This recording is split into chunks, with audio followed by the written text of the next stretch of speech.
Welcome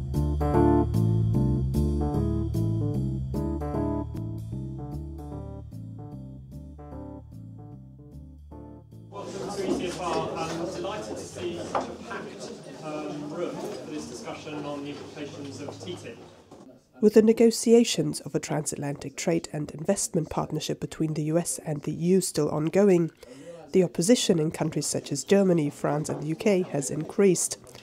Critics see it as a threat to democracy and services, whilst supporters view TTIP as a potential stimulant to growth and employment in Europe. At a recent lunchtime event at our London offices, Professor Colin Crouch and ECFR's Hans Kundnani and Josef Janning analysed the implications TTIP could have, both negative and positive.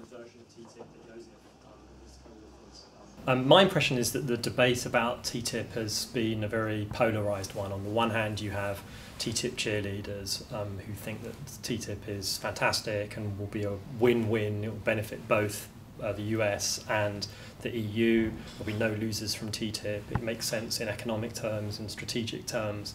It's a way of reinvigorating the West. On the other hand, you have fundamental critics of TTIP who think that it's bad in all respects and that there'll only be losers from TTIP, that it will undermine democracy, that it will undermine standards, public services in Europe and so on.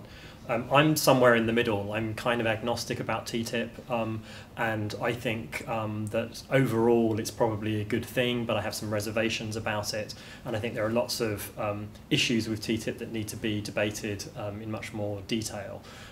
To some extent, TTIP came a bit out of the blue, and I think it's only now that we're starting to have a much more nuanced discussion about what exactly TTIP is meant to achieve, how it will achieve it, what some of the problems are with TTIP, the dangers, how you would fix those dangers, and so on. So overall, I'm in favour of TTIP and basically in favour of free trade and of trade liberalisation and of globalisation, but I think we need to approach this very carefully. And so the conclusion I reach is that the mistake that the West, in other words, Europe and the US made, was to proceed very quickly with TTIP and to impose on itself lots of time pressure by saying that we'd achieve this in one tank of gas, as the phrase went, which hasn't really given us enough time to have enough discussion, and particularly to discuss it with important stakeholders, with NGOs and with the public in both Europe and the US. Some kind of transatlantic trade agreement is a price worth having, because in the long run there are usually gains from trade. It doesn't mean to say any TTIP is worth having, but it's worth to make the attempt to see if we can get a good deal.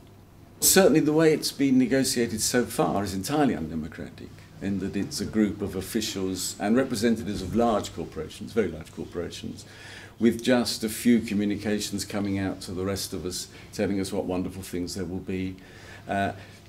And these are policies that threaten to undermine various democratically achieved social policies, health policies, environmental policies.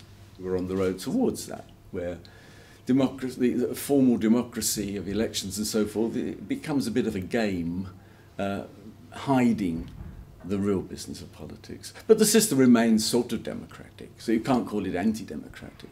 It's post-democratic. A point of discussion has also been whether the Investor-State Dispute Settlement, ISDS, should be included, which would allow corporations to sue governments for any government action that limits a corporation's future profits. Well, a TTIP with the standard type of ISDS will not succeed because the debate has progressed.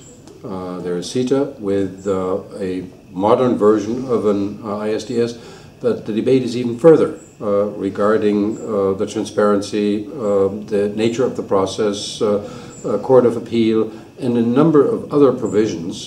So an ISDS which does not reflect that will not fly, will not be ratified in the European Parliament or in national parliaments, which means that only a very progressive ISDS could become part of TTIP, and that precisely could become a problem because it may not be negotiable. There may not be consensus between the two sides, so it may be, in the end, be a TTIP without such an ISDS, because there can only be a TTIP with a super progressive ISDS.